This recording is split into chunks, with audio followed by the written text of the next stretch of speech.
everyone, this is Pooja Patel from the Biology Bookie and this is my very first video on the YouTube channel। तो आज का जो हमारा सबसे पहला टॉपिक है वो है सेल। तो सेल का हम इंट्रोडक्शन से स्टार्ट करते हैं। सबसे पहले बेसिक इंफॉर्मेशन जो होती है सेल की, कि cell is the basic unit of life. मतलब हमारी जितनी भी लिविंग ऑर्गेनिजम्स होते हैं वो सेल से बनते हैं और नॉन लिविंग ऑर्गेनिज्म सेल से नहीं बनते हैं। तो सेल जो है वो हमारा मेजर पॉइंट है डिफ्रेंशिएट करने के लिए लिविंग ऑर्गेनिजम्स को from the non living organism. अब सेकेंड थिंग, जो हमारे लिविंग ऑर्गेनिजम्स होते हैं वो नंबर ऑफ सेल्स के बेसिस पर भी टू टाइप्स में होते हैं। पहला टाइप है यूनिसेलर और सेकेंड टाइप है मल्टीसेलर। तो यूनिसेलर में जितने भी लिविंग ऑर्गेनिजम्स होते हैं वो सिंगल सेल से बनते हैं, जैसे कि यूग्लिना, पैरामीशियम, अमीबा। इन सभी ऑर्गेनिज्म में एक वही सिंगल सेल सारी एक्टिविटीज के लिए रिस्पॉन्सिबल होता है। लेकिन अगर हम दूसरी बात मल्टीसेलर ऑर्गेनिजम्स की करते हैं तो वहां पे जो ऑर्गेनिज्म की बॉडी होती है वो मल्टीपल सेल से बनती है और वो सारे सेल्स एक दूसरे के साथ कोऑर्डिनेशन में एक स्पेशलाइज स्ट्रक्चर फॉर्म करते हैं और फिर स्पेशलाइज फंक्शन परफॉर्म करते हैं, जैसे रेस्पिरेशन, एक्सक्रीशन एक्सेट्रा। नाउ हमारा सेकेंड पॉइंट है हिस्ट्री ऑफ सेल। तो हिस्ट्री ऑफ सेल जो है कि जो हमारी सेल की सबसे पहले डिस्कवरी की थी वो 1665 सेंचुरी में रॉबर्ट हुक ने की थी। रॉबर्ट हुक ने क्या किया था कि जो थिन स्लाइसेस ऑफ कॉर्क हैं उनको माइक्रोस्कोप में ऑब्जर्व किया और उन्होंने ये पाया कि जो ये थिन स्लाइसेस ऑफ कॉर्क हैं इनके अंदर हॉलो स्पेसेस होते हैं और वो हॉलो स्पेसेस हनीकॉम्ब के सेल से रिसेम्बलेंस शो करते हैं, मतलब मिलते जुलते। इसलिए उन्होंने उन हॉलो स्पेसेस को एक टर्म दे दिया सेल्स, जो कि ग्रीक लैंग्वेज क्योटोस वर्ड से आया है एंड लैटिन में उसको बोला जाता है सेला। लेकिन वो केवल सेल के टर्म को दे पाए थे, लेकिन अगर हम इंटरनल ही सेल के अंदर क्या प्रेजेंट है ये चीज वो नहीं बता पाए थे, क्योंकि उन्होंने सिर्फ बाद में एक पॉइंट ऐड कर दिया था कि जो सेल्स के अंदर एक इंटरनल जूस प्रेजेंट होता है, नेचुरल जूस। और एक और मेजर पॉइंट कि जो उन्होंने डिस्कवरी की थी वो डेड सेल की थी, लेकिन जो लिविंग सेल की डिस्कवरी की थी वो 1674 में एंटन वॉन ल्यूवेनहॉइक ने की थी। नेक्स्ट पॉइंट है डेफिनेशन ऑफ सेल।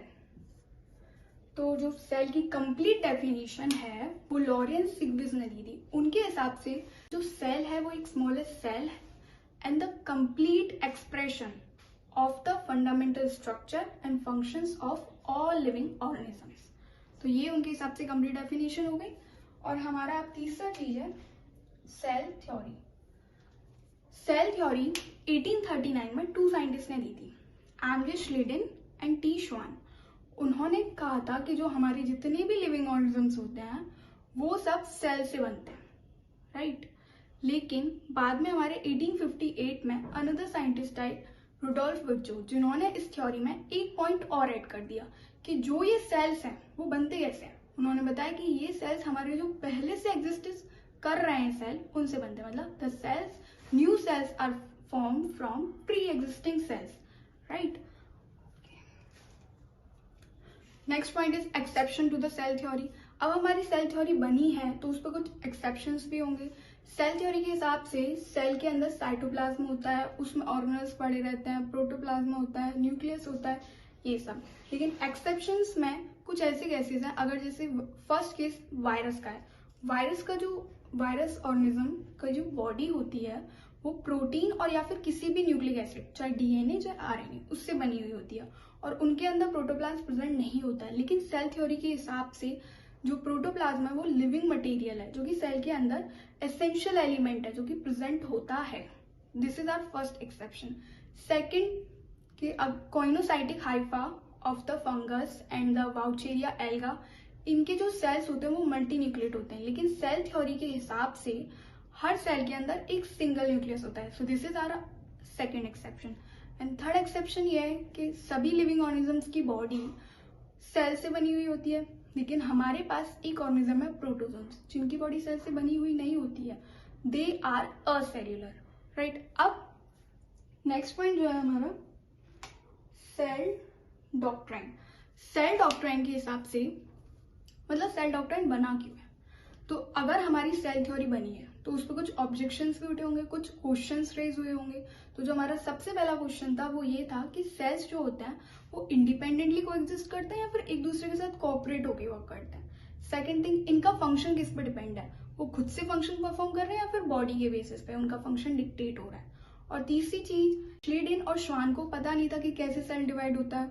उन्होंने तो ये सोचा कि सेल्स जो होते हैं वो क्रिस्टल्स की फॉर्म में डेवलप होते हैं और सेल्स या फिर साइटोप्लास्ट से डेवलप हो रहे हैं। तो इन सब बेसिस पर वर्क करके अनदर साइंटिस्ट ने कुछ मॉडिफिकेशन किया सेल थ्योरी में, और वो मॉडिफिकेशन हमारा सेल डॉक्ट्राइन की फॉर्म में आया। तो सेल डॉक्ट्राइन में जो हमारा सबसे पहला पॉइंट है कि जो हमारे जितने भी लिविंग ऑर्गेनिज्म्स होते हैं वो सेल से बनते हैं। सेकेंड थिंग कि सेल स्मॉलेस्ट यूनिट है, basic unit of life. Third thing कि सेल के अंदर कुछ मटेरियल कंटेन होता है, जैसे कि न्यूक्लियस, प्रोटोप्लाज्म, न्यूक्लियर मटेरियल और cell organelles. Next thing about the cell is that कि सेल हेरिडिटरी मटेरियल कंटेन करता है और जेनेटिक इंफॉर्मेशन को स्टोर करता है, और जो कि one generation to another generation pass होती है। अब सेल अपनी सर्वाइवल के लिए क्या करता है? सेल अपने सर्वाइवल के लिए होम्योस्टेसिस प्रोसेस होती है, उसको मेंटेन करता है। होम्योस्टेसिस प्रोसेस क्या होती है? होम्योस्टेसिस के हिसाब से बॉडी के अंदर बैलेंस बनाए रखना। बैलेंस मतलब जैसे अगर हम एनिमल ले लेते हैं, एनिमल बॉडी में कैसे टेम्परेचर रेगुलेट करना, कैल्शियम लेवल्स और वाटर लेवल रेगुलेट करना, these are things comes in the homeostasis process. Now yes, अब जो हमारा नेक्स्ट पॉइंट है वो ये है कि सेल जो अपने नेबरिंग सेल्स के साथ सिमिलरिटी शो करता है फिजिकल स्ट्रक्चर में। अब नेक्स्ट पॉइंट ये है सेल डॉक्ट्राइन का कि सेल डाई हो जाता है लेकिन वो तब भी फंक्शनल है। जैसे हम हॉर्नी सेल्स होते हैं एनिमल ऑर्गेनिजम्स में, वो डेड होते हैं। प्लांट्स के एग्जाम्पल ले लेते हैं तो वहाँ पे tracheids and vessels, they are also dead cells. तो these are some few points of the cell doctrine. हमारा जो अब नेक्स्ट पॉइंट है वो है cell doctrine versus cell theory. मतलब कि हमारा सेल डॉक्ट्राइन सेल थ्योरी के कंपैरिजन में बेटर क्यों है? क्योंकि सेल डॉक्ट्राइन सभी टाइप के लिविंग ऑर्गेनिजम्स पर एप्लीकेबल होता है, चाहे वो प्लांट हो, एनिमल हो, चाहे वो माइक्रो ऑर्गेनिजम्स हो। Next point cell as a self contain और ऑटोनॉमस बॉडी। हमने ये पढ़ा था कि जो हमारा सेल होता है वो नेबरिंग सेल्स के साथ कोऑपरेट करके फंक्शंस परफॉर्म करता है। क्या हमारा सेल इंडिपेंडेंटली भी एग्जिस्टेंस शो करता है? यस, हमारा सेल इंडिपेंडेंटली भी एग्जिस्टेंस शो करता है।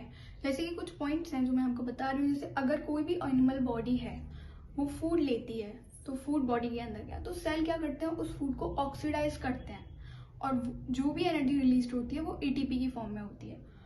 जो भी फूड हमने इनटेक किया वो माइक्रोमोलिक्यूल्स की फॉर्म में आया तो सेल क्या करेंगे? उनको मैक्रोमोलिक्यूल्स की फॉर्म में कन्वर्ट करेंगे। तो ये सब सेल अकेला ही कर रहा है।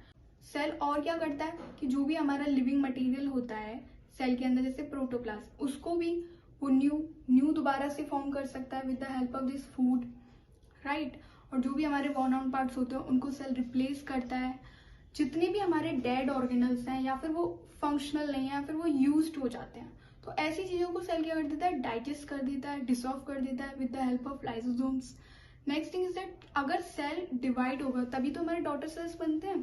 तो ये सब सेल के पॉइंट्स थे।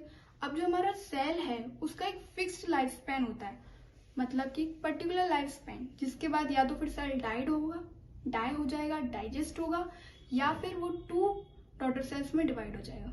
That's it. So this is all about my today's video. If you like my video, so please subscribe, like and comment for my video. Thank you.